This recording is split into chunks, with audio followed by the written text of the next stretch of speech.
Taco Bell presents this edition of Big Ten today. Thrilled to have you with us from our studios. Would you grab my hand there? I was trying to, and then you moved it away.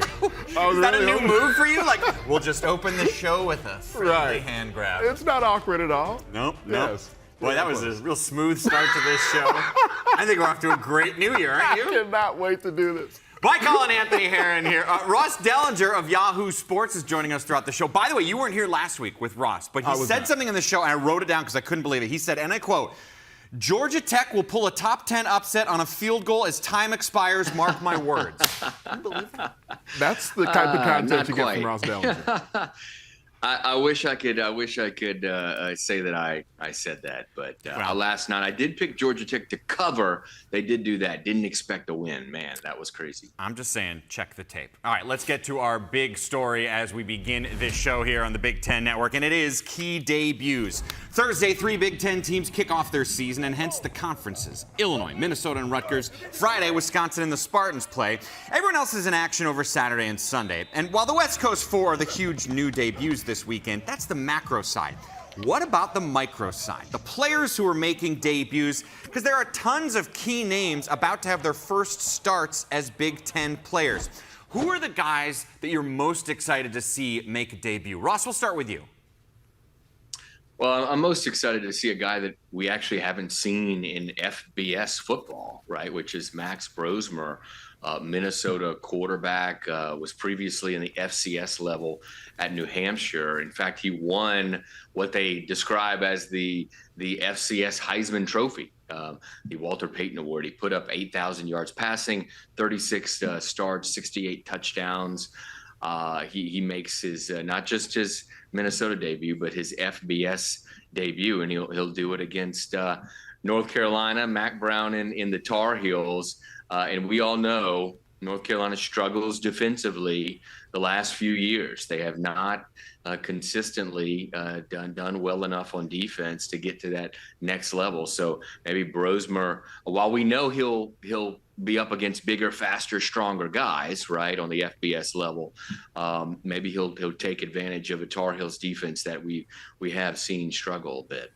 And Ross, when I saw Max Brosmer in Indianapolis a few weeks ago at Football Media Days, I didn't know what to expect. I hadn't met him in person before, but he's taller. He's got like a more physical stature to him than I anticipated, and he struck me as a really confident individual. He chose Minnesota, had multiple options because of the success that he'd had at the FCS level, chose the Gophers, and he was truly one of the few quarterbacks that actually represented his program there in Indianapolis at Big Ten Football Media Days. So being a guy who's transferred into this program, it shows the confidence that P.J. Fleck has already instilled in him, and I think that confidence was exuded by Max Brosmer as well. And he is surrounded by not only some playmakers at wide receiver and running back, but an approach, Mike, that I think will really suit his ability to transition into high-level play. And he's coming in, although it's brand new to him, not just the team, but as Ross said, the level of football. The program is established there at Minnesota. We know what it is with P.J. Fleck now entering his 8th year. If you go to East Lansing, there's a quarterback debuting who's in a very different position. Very different position for Aiden Childs in Michigan State, but he's got the same head coach, the same offensive coordinator that he worked with in Corvallis. So that'll aid the transition for the Spartans QB. And I've been doing what I can. I got to admit, I haven't been tempering the excitement, the expectation that I have for Aiden Childs as effectively as I probably should be, because I do think the sky's the limit for him, not only as an individual talent, but for what he can mean to Michigan State football. He's charismatic. He's got this 1,000-watt smile, and he is the type of player who not only the physical talent ends up showing up, but the way the team can rally around his personality and having some continuity with his head coach, with Brian Lindgren, the offensive coordinator that comes over from Oregon State as well, that's aided the transition that Aiden Childs can make, not only just in the comfort that he possesses within the offensive approach, but in the way his team will respond to him, Ross. So I'm eager to see what that means. I'm a little bit pensive about the playmakers he'll have access to throw to on the outside in East Lansing, but this is another offensive approach where Jonathan Smith likes to run the football, so that's an approach that I think will take some pressure off of Childs as a QB. Absolutely, and he's in a position that many of these first-year transfers who are starting at quarterback, which there are a lot of them, by the way, 30 30 transfers will start at quarterback just nationally who are in their first year at their new school. It's pretty wild. But his is a different position, right? Because he was with Jonathan Smith. He was in the system previously. So you would think he's ahead of all the other 29 who are in their first year at their new school and going to be starting at quarterback. I remember talking to Childs before the season, in the offseason, and he was talking about his devotion to the head coach. And he said basically, wherever you're going, I'm going, coach. And I said, well, how true is that? What did you know about Michigan State before you transferred? His response was, Draymond? That was it. I mean, he basically Draymond is noteworthy. Very noteworthy player, right. but that was the extent of what he knew about East Lansing. Ross, there's another quarterback. I mean, there's a handful of quarterbacks making debuts, but I know there's one more in particular that you got your eye on. Yeah, Miller Moss at USC, right? I don't know. There's a bigger stage than the one he has to open the season in Las Vegas, unopposed on television on a Sunday night, and against an SEC team. And many would probably say that Moss's debut was last year in the Holiday Bowl, right, where he set a record, 6 touchdowns. It was a Holiday Bowl record in his replacing Caleb Williams there. But to me, this is the real debut, right? This is the real stage. Vegas against LSU. We get to see him in kind of a new look 2024 kind of USC offense. He's been waiting his time. You know, we just mentioned about transfer quarterbacks in the Power 5 level. There's 30, as I mentioned, 30 first-year starting quarterbacks who are transfers. He's not one of them, right? He's not in that group. He's been waiting at USC for 3 years to get his chance, and finally he'll get it. Not only does he get it, he gets it on the stage of Las Vegas and LSU, a big SEC opponent, and against an LSU defense, right, that we've seen last year have a lot of struggles. So maybe he can take advantage of that. He's certainly got a plethora. Anthony, I think, mentioned the fact that Aiden Childs doesn't have the type of wide receiver threats you would want. Miller Moss doesn't have that problem. Right, with Zachariah Branch and a number of other young playmakers who haven't even gotten as much tick yet for USC.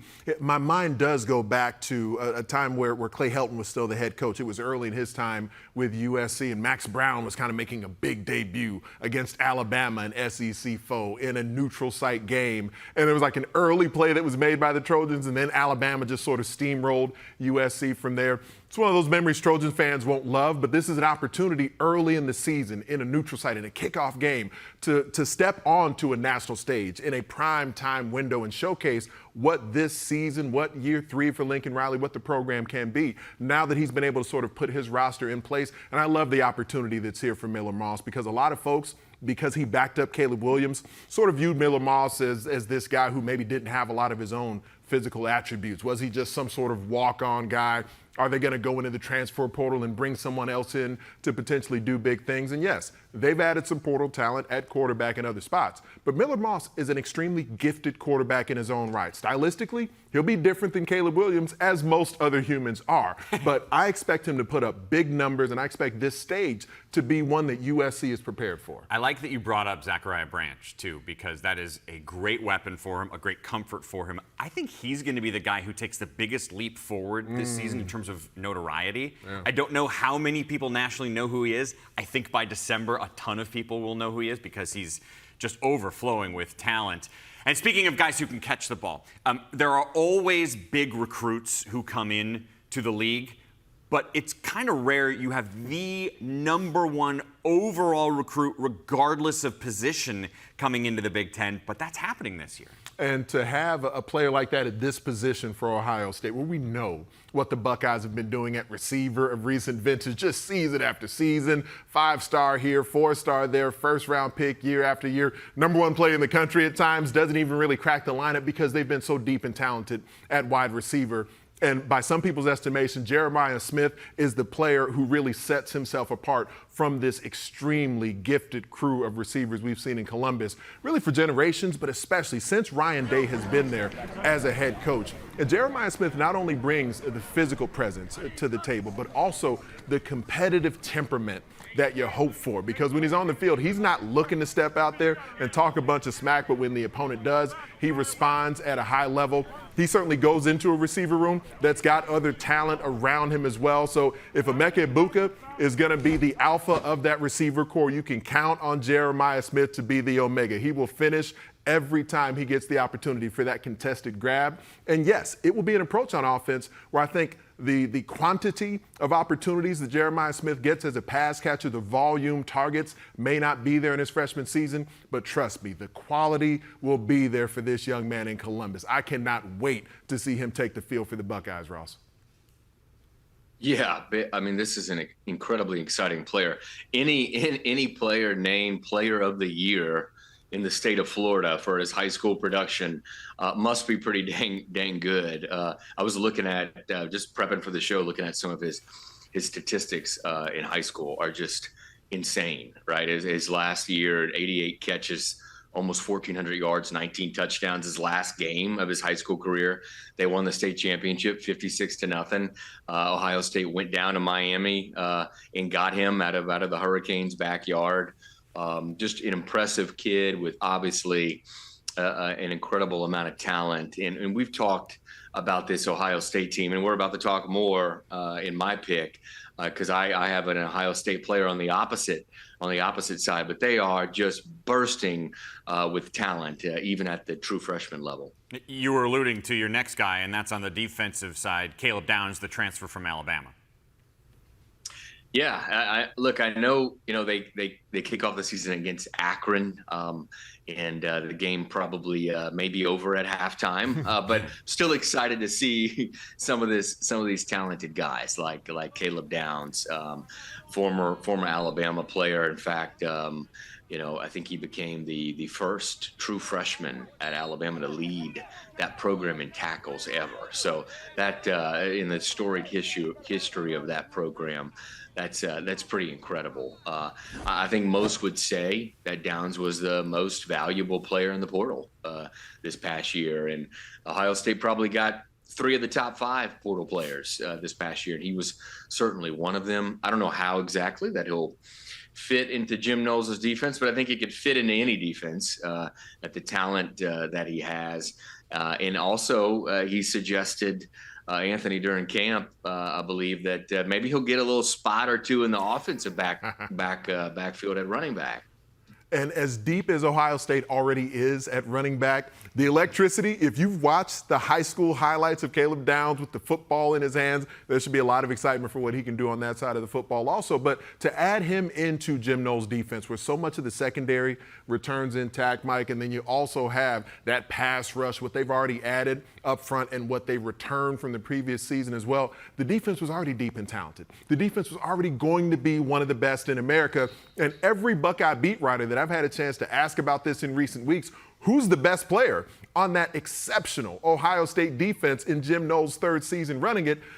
All of them have said Caleb Downs. Wow. That is mind-boggling to me when you think about the talent up front in the NFL, the talent at linebacker, going to the National Football League, the secondary players on their way to the league as well. Caleb Downs has got at least 2 years of college football left to play, and they're saying he's already the best of that bunch. Sawyer, JT, I mean, the amount of talented guys there. Yep, That's Denzel Burke, you name it. It's when you're the leading tackler on Alabama as a freshman, that's a sign of the talent you have.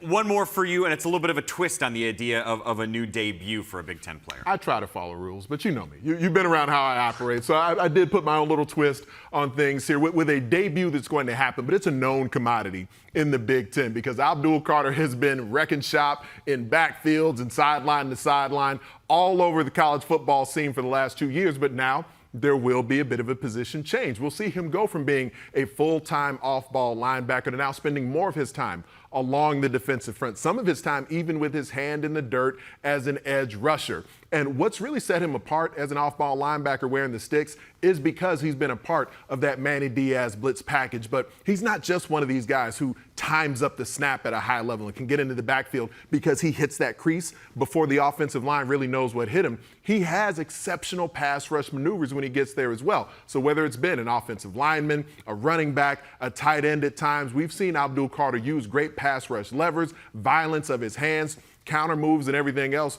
So add him to the defensive front because they're already so deep at linebacker, Penn State linebacker, you getting better and better at the second level. So to get Abdul Carter as a defensive end, with that stature at 6'3", with that force he can bring at 250 plus, and all the toolbox of pass rush moves I was just talking about, Ross, that guy, as much as he has wreaked havoc in the opposing backfield up to this point in his career, now Tom Allen has a movable chess piece. It's going to be so fun to watch. Yeah, that's scary to move him. I know he'd packed on a few pounds to get down there on the line, but it's scary to think about how good he was in as far as just how much agility. You talk about some of these moves that he showed as a linebacker, and when he gets down there, what he's going to be is a force, I'm sure. And hey, he could always back up, right, and play that linebacker role if they need him to in the middle of a game, transitions, things like that. Depends on the downs. He's a versatile player, obviously. He might be the most exciting defensive player in the Big Ten. I mean, he is a joy to watch. Or Downs. Might be either of the last two guys. We got options. There's a few guys for sure. Options on this topic, by the way. Could have talked to Nebraska's new QB, Dylan Raiola. He's going to be a huge storyline week 1 for sure. I think Will Rogers is incredibly quiet, the new Washington QB. He's completed more passes than anyone in the history of the SEC. And now he's in the Big Ten as he transfers from Mississippi State. There's a lot of debuts still to talk about throughout this week. By the way, you want to end this segment the way we started it? Nope. The big stat is all about the new coaches, 5 of them in the Big Ten. As you can see, they all have a variety of amount of time they've actually been an FBS head coach previously. A few of those coaches addressed the media earlier this week. The biggest excitement is that they don't have to bash each other's head in against each other for the next whatever week. So that's awesome to see, but it's also awesome to game plan and get into that part of preparing for another opponent and the competitive part of it, and then playing in the stadium with all the fans. We're super excited about that, but for me it's been awesome. Camp's been phenomenal, just to be out there with the guys and grinding and really building the callus of our team and who we are and what we're going to be, and it's been fun to do that. So ready to take the next step in preparing for this Fresno team. The hay's not in the barn. There's a sense of urgency. You think about games, first games, right? The mechanics, call it substitutions, communication. We got some new pieces this year in college football with the tablets and the communication through the helmet, and so we're just always looking at that. I do feel like our work has gotten us to a good point that, yes, we got to go out and play, and then we got to learn kind of where we're at. And this thing's not a game of perfect, but we want to be prepared and put them through as many situations that we think could arise on a Friday night. And all these coaches are in different situations with different backgrounds and different expectations for their programs with different talent levels that they have on their roster, for sure. But they're all, because of that, taking different approaches to the season. So, Ross, out of any of these new head coaches, give me one that stands out to you about how you see their approach to this upcoming debut season. Well, to me, one of the most interesting ones is way out west. In Seattle with Jedd Fisch. And I say he's more interesting because, one, Jedd Fisch is just interesting. He's fairly colorful and outgoing, says how he feels quite often. But it's really about his team. I think they returned one or two starters from last year's national championship team. 50 players, 50 new players. It's an incredible turnover at a program that we haven't seen since maybe a couple of years ago when Deion Sanders took over Colorado. There was a lot of that type of turnover, but to lose so many, right, from a national championship team, going to be interesting to watch on how Jedd Fisch approaches that. They rebuilt the team as best as possible. They went out, got, I think, upwards of 25, 30 players, transfers coming in. So the Huskies will look a lot different this year.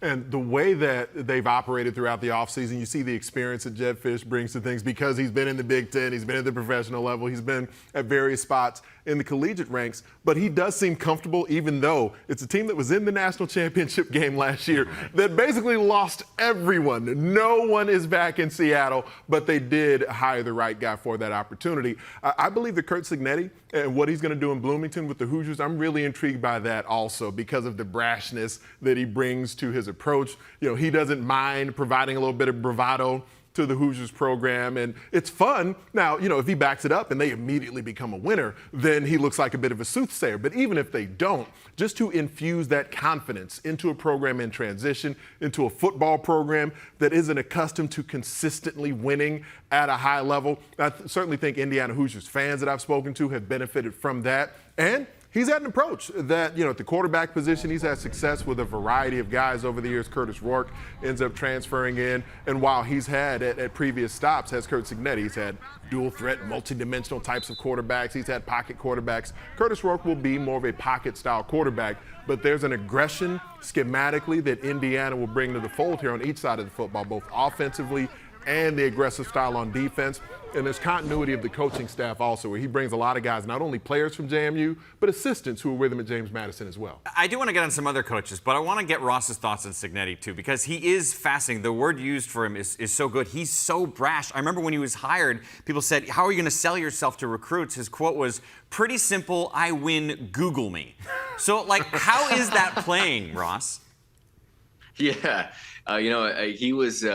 He stuck out more than any other coach at Big Ten Football Media Day in July. Not because he said a curse word on stage, but maybe a little bit because he said a curse word on stage. He kind of says whatever, right? And it's been fun to listen to some of his clips. And look, Indiana's Indiana, right? They've had their struggles in football, but we talked about nobody returning in Washington. Almost everybody returns in Indiana. They have like 20 starters back from last year's team. Now, it was a team that struggled, but can Curt Cignetti do a little something with these veterans? If you look at the schedule, it's not easy, but the first 4 games are all winnable before they start going on the road in Big Ten play. Let me ask about one of the most important head coaching names, and that's Sharon Moore, right? Comes in, he's only 38 years old. The last time Michigan had a guy that young as their head coach, Eisenhower was the president in 1959 with Bump Elliott. But he's in such a different situation because he's taking over one of the programs that has the most tension on them. Generally they do, but also when you're the reigning national champion. How is his approach this season in particular different from anybody else? What intrigues me about the position Sharon Moore finds himself in is because he was a part of sort of lightening the touch of Michigan football in recent years. He did have an impact on the transition that we all kind of noticed the program began making leading into that first of their 3 consecutive Big Ten titles, where Jim Harbaugh was a little more jovial. He seemingly was smiling more. There was more comfort amongst the players as they were addressing the media. And it did become a factor in how they won the Big Ten and took down Ohio State 3 years in a row. Sharon Moore is a part of the sort of apparatus that can take credit for that. Of course, led by Jim Harbaugh. So now Sharon Moore gets the big whistle. There's a lot of turnover on that roster, a lot of production that leaves from recent seasons. Not only the Big Ten titles, but of course the defending national championship. But more so than the production on the field between the white lines, one thing I asked Sharon Moore about a couple of weeks ago was, how do you replace that leadership? How do you replace kind of the intangible DNA, the mental fortitude that it took to win as much as Michigan has won with all those leaders that are now gone on their way to other styles of life, the National Football League and other professional avenues and what have you? And he said there are other guys prepared to step up. He seemed utterly confident that they were going to be in a position to do that at a high level. It's one thing to say it, but now there's going to be a proving ground for a lot of these other unproven players to step into. And what about Ross, Michigan State with Jonathan Smith? His approach is different because, they basically have to do a full rebuild, but they're only a couple years away from being a top 10 team at getting 11 wins a few years ago. What is his approach this season? Right, just 2 years ago, 11-win campaign. It's been quite a roller coaster for Sparty just over the last few years. If you look back, there's not a team that needs some positive vibes. And I think Jonathan Smith, along with Childs, right, at quarterback, Anthony talked about it, brings those positive vibes. I think Jonathan Smith landed a huge piece in getting Childs to come over with him. And you see the buzz out of camp, and a lot of that buzz is around how Jonathan Smith and Childs together kind of bringing together this team, all these different pieces from different places, many just left over from the last realm, and they enduring all the firing with Mel Tucker. brought everybody together, and there seems to be kind of a spunk there, a little bit of a new spark there. So it should be interesting to watch, because I'm sure the transition, right, for Jonathan, for his coaches, even for players who came with him, that's quite a transition, right, from a place like Corvallis to East Lansing. So there's certainly something to watch throughout the year, how this team continues to kind of bond together, because it seems to be happening during camp. And one of the key moves that he made right away, Ross, going to get Joe Rossi, snatching him up from the Gophers, getting one of the top defensive minds in the Big Ten Conference. And yes, the Gophers' defense wasn't exceptional last season, but there were several years of big-time success for Minnesota on that side of the football. Jonathan Smith didn't really have any relationship with Joe Rossi before that, but steps into the head coaching job in the Big Ten with Michigan State, does his homework and says, I got to get a guy who is a nurturer of talent, a teacher of the game. He gets Joe Rossi, and I think this Spartan defense is going to look much better than what we've seen in the last couple of seasons. And Ross, before we go, Deshaun Foster in a unique situation as well. He doesn't have a rebuild like some of these guys are. UCLA was winning 8 games the last couple of seasons. What's his approach? Yeah, well, he's located in L.A., by the way, as we all know from Football Media Day. It's that's going to be an interesting, as you mentioned, right? And he steps in shoes for Chip Kelly. Those are some pretty big shoes to fill on a team that hasn't been terrible, and they return a decent amount of players. Right, they lost. It's too bad for him. They lost Dante Moore, but big quarterback that would probably have really helped keeping him. But it's not going to be easy to win at UCLA. And in general, when you look at their schedule this year, it's you kind of swallow hard. It's a tough slate to go, but quite a way to start your coaching career, right? Filling in for Chip Kelly at a job that's going to be difficult in general in the first year of a new conference in the Big Ten. Quite a haul that he's got there, but I'm sure he'll use his resources that they've got there in Los Angeles and start to get to work. We've seen him. He's a kind of a shy talking guy. We saw him at Big Ten Football Media Day, but when he's on that field, right, he's not shy, I don't believe. No, and one-on-one, too. He's certainly, you wouldn't describe him as shy. He's a very personable, chatty guy when you meet him, and he knows the history of that school. He was, of course, a great running back there a handful of years ago. Tag boards for you. A couple of big volleyball matches coming your way this evening. Top 10 matchups, actually, involving both Big Ten teams that made the Final Four last year. Number 3 ranked Wisconsin will take on number 5 Louisville. That's a Louisville team that, by the way, was in the Elite 8 last season. And then number 2 Nebraska takes on top 10 ranked Kentucky in Kentucky. That incredible Big Ten volleyball roster just got better with those 4 West Coast editions, and this season has a chance to be truly amazing, and your first real chance to see some high-level volleyball coming up this evening. TV lingo, tag boards. Yes, exactly. Yeah. So we're back to football, though we could talk TV lingo and volleyball longer if you'd like. After the show. All right, fair enough.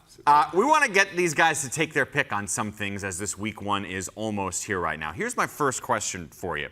Of the 5-star QBs, 2 of them I'm going to give you, Drew Allar at Penn State or Dylan Raiola at Nebraska, which one is going to have a bigger day on Saturday? Ross, who you got? Well, look, I know there's been a ton of hype this offseason about Raiola, and rightfully so, right? A 5-star prospect and kind of playing for what many believe is a sleeper in Nebraska. But I'm going to take Allar, and I'll tell you why. I just think his week is bigger in the sense that he's playing a road game at a border state rival in West Virginia. That place is going to be rocking, right, and crazy. Many have picked West Virginia as a sleeper pick to win the Big 12 championship. They won 8 games a year ago. It's a tough place to play. So, and Allar's going to be leading a brand new offense. Andy Kotelnicki is installing the high motion scheme there.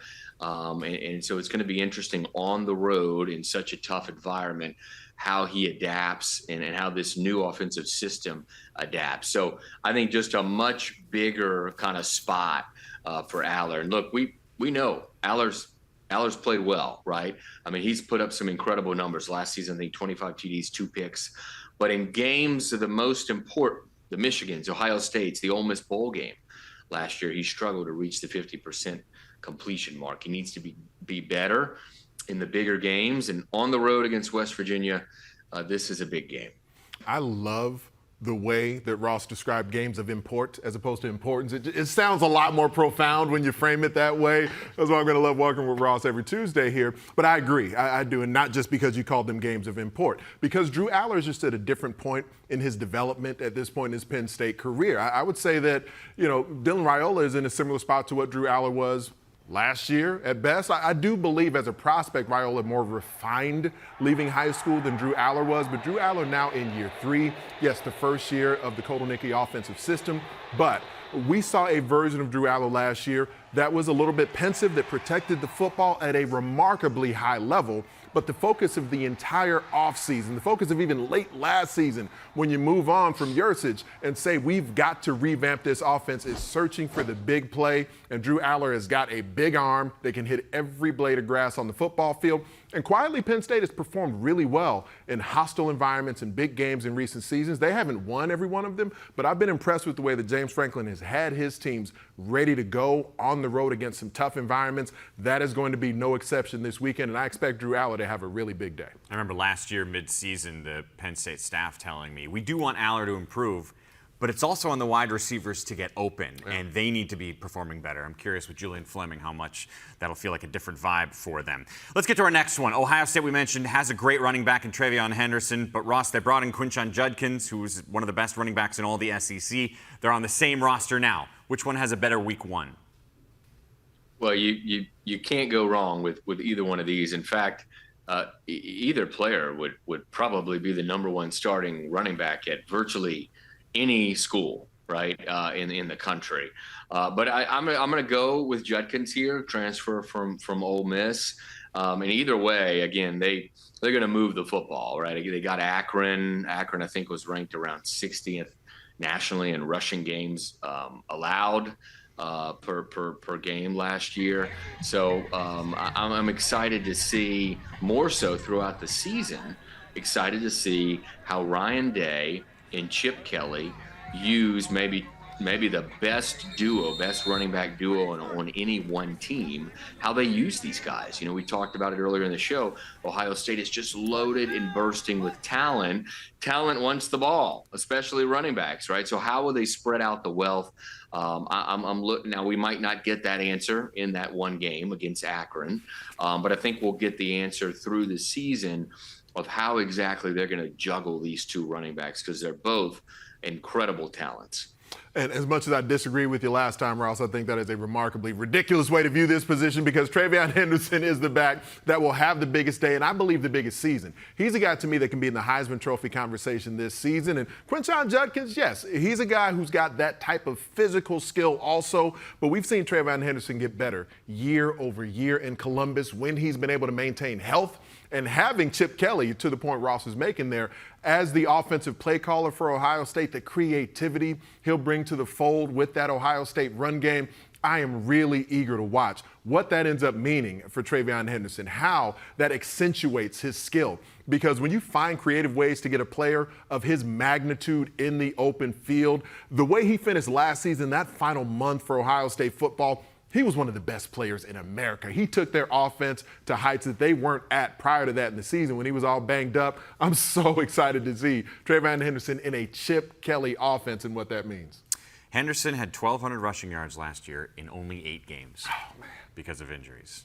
Incredible stuff. Yeah.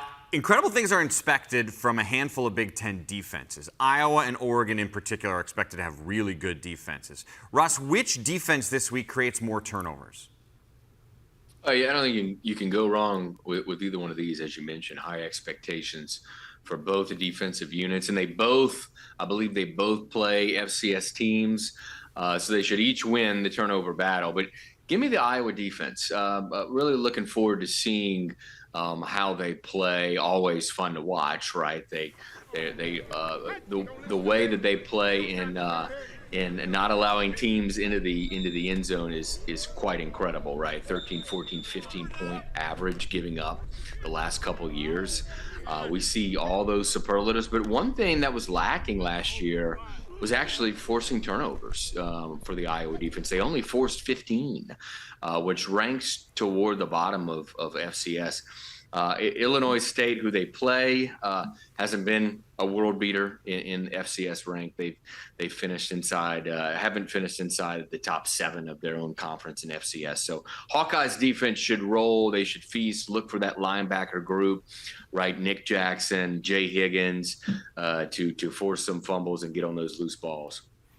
Kismet, Ross. Kismet. That's what we got rolling right now. I agree. I think it's going to be the Iowa defense because of just historically Phil Parker's defenses. They always force turnovers. They take the football away, and there's so much depth and experience that return on that side of the football. Xavier Wampa as a safety, Sebastian Castro as whatever he is, that cash position on their defense, a safety, a corner, a nickel, you name it. And they all have remarkable ball skills. And I haven't even talked about Xavier Wampa, what he, in his emergence as a top flight safety, can do, taking the football away as well. And Phil Parker, we saw in that clip right there, he's a little bit banged up. Kirk Ferentz won't be on the sidelines for the first time in the over quarter century. He's been the Iowa coach. The team will be fired up and lathered up for a variety of reasons when they take the field. I think that exceptional Iowa defense will rule the day.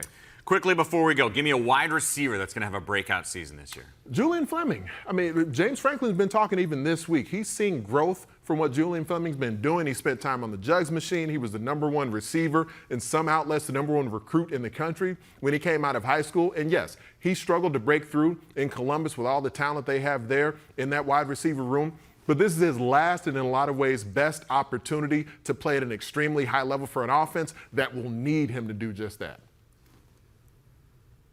Ross? I'll take Zachariah Branch. That's a good one. Fleming's a good one, but give me Branch at USC. We saw him as a returner, return kicks. He's electric. We're going to see him more probably more from him as a receiver this year because USC lost 4 of its top 6 wideouts. So he's going to have to play, and he gets an incredible opening game. Again, LSU in Vegas, an LSU defense that was one of the worst against the pass last season. So maybe it's a breakout game here coming for Zachariah Branch. Branch had a touchdown last year. Kickoff return, punt return, running, and catching. Was the only player in the country that had all 4 of those. Counting you down to a doubleheader of games here on the Big Ten Network. Rutgers looking to ride the momentum from last year's 7-win season, which ended in a Pinstripe Bowl victory over Miami. They host Howard for game #1. Illinois enters year 4 of the Brett Bielema era by bringing into town Eastern Illinois. The 2024 football season for us at the Big Ten Network just 2 days away. And again, 5 games involving Big Ten teams on Thursday and Friday on the whole. 4 of them will be here on our air. Let's look at those games right now. Let's start off with Rutgers taking on Howard. Optimism is high. For the first time in forever, they don't have Ohio State and Michigan and Penn State on their schedule. They also don't have Oregon this year. Plus, they got some talent on the roster. I've viewed Rutgers as the dark horse team. When we're talking about Big Ten teams who have a chance to do something big, something major this season, does it mean Rutgers can make the college football playoff? I don't know. That feels like a far bridge, maybe not too far, but an exceptional season. To go places that Greg Schiano in his previous time in Piscataway led their program to, I do believe there's potential for that because so much talent returns on defense, on offense, both lines of scrimmage. And Greg Schiano feels they have upgraded at quarterback with Ethan Caliac-Manis coming in, continuity amongst the coaches also. This is a team, and partly because of the schedule you referenced there, Mike, that Rutgers has the potential to be a double-digit win team this year. So I'm really looking forward to watching them. And Big Ten leading rusher Kyle Monungai comes back for the Scarlet Knights as well. A big conference matchup, Ross, when Minnesota takes on North Carolina. We talked earlier about Max Brosmer making his debut. What are you looking for in that game? Yeah, this is a winnable game for Minnesota, right? You get North Carolina at home at night to begin the year. A North Carolina team that lost its quarterback, obviously, and replaces him with a transfer, Mac Johnson, Brad Johnson's son, former NFL player. And the matchup I'm watching more than anything in this one, can Minnesota's D front with Devin Eastern in the group get pressure, right, on North Carolina? They like to throw the ball. They like to throw the ball a lot. Again, new transfer quarterback. They haven't named a starter, but the expectation is that it will be Mac Johnson. Something to watch there is how the Minnesota front can get pressure on Mac Johnson in North Carolina. Illinois has a matchup against Eastern Illinois. They had so many close games last year. They're hoping this one isn't that close. To see Luke Altmaier again as the starter for the Illini, that's some of the continuity we've been talking about quite a bit in this conference. And to have another season with Barry Lunney Jr. working in that offensive system, it should pay dividends. I'm told he's as confident as he's been up to this point in his career. There are more playmakers around him via the transfer portal as well. So I'm looking for big things out of the Illini, especially on offense. That's on Thursday. We mentioned there are games on Friday, and for Michigan State, it's very important. It's the dawn of a new era. They have Jonathan Smith taking over as head coach. MSU will take on Florida Atlantic. You can see it 7 Eastern, 6 Central right here on the Big Ten Network. And Ross, they actually have 3 Friday games, week 13, week 6, and they start off with week 1. All right, Friday football. I like it. Your first game as a head coach, right? You get Tom Herman, former Texas coach Tom Herman in FAU. Owls only 4-8 last year, but they got a lot of guys returning. Going to be a talented crew. Can't wait to see Aiden Childs and then this very new Michigan State offense go against an FAU team that again has a good amount of talent. Been a roller coaster for Sparty the last few years, right? As we talked about earlier, they need to get off on the right foot here. Final game on Friday is Wisconsin taking on Western Michigan. Talking to Luke Fickell during the offseason here as he was preparing for training camp, he said he's going to have a more physical camp during the preseason. We'll see that approach play out. Yes, there's been a lot of talk about Phil Longo, what the offense would look like. It'll have a slightly more traditional Wisconsin feel to it, especially because Ches Malusi is going to be healthy and at running back. A lot of folks forgot about Ches as he's been banged up in recent years. But if he stays healthy this season, he will be one of, if not the leading rushers in the Big Ten Conference. That'll aid the potential for the Badgers on defense as well. Turnover battle, so key for them. They were +6 turnovers in wins last year, -6 turnovers in losses last season. Number 4, Pittsburgh. Number 10, Oregon. Come on, Big Ten Network Friday evening in volleyball. The Ducks not only preseason ranked in the top 10, but they made the Elite 8 back-to-back seasons. Their first game as members of the Big Ten is a top 10 showdown, and you can see Big Ten volleyball right here on the Big Ten Network. I mentioned some position battles are still going on right now. We found out in Iowa the quarterback job is going to be Cade McNamara's. The depth chart was released. He's their starter. But it feels like it was up in the air until Monday. It was being left a little bit open-ended, if you will, and there's no fully throated commitment to Cade McNamara as like definitively the dude. And I think that's fair. He's been really banged up in the short time that he's been in Iowa season after finishing his Michigan career, really banged up as well. And the production on the field was middling at best in his time as a starter and throughout the offseason. Kirk Ferentz has been really complimentary of the other gear that Cade McNamara has been hitting as of yet. But Brendan Sullivan, he insulates Iowa at quarterback in a way that they haven't been in years. You mentioned he used to play at Michigan. Ross, there's still a QB battle going on there. Yeah, Sharon Moore did a heck of a job dodging quarterback questions earlier this week, didn't he? He was asked about 8 of them in a 2-minute span and rejected all of them. But we know that the expected starter projected, Alex Orji, is getting a run from Davis Warren, who's a former walk-on. Many expected Orji to be the guy, but it's definitely dragging out a little longer, more than many expected. So it should be interesting to watch. Warren has a really big arm, but very little experience. Yeah, he said we're close to an answer, but nothing yet. Real quick, there's still a battle in Lincoln about the running back position. And it'll help their true freshman quarterback, whether it's Emmett Johnson or Gabe Irvin. They got a variety of guys who will have the potential to get the rock, and we know that's the approach Matt Rhule wants to take. Thanks so much for watching. You want some Rick Pizzo in your life? I cannot wait for the Rizzo. Giddy up.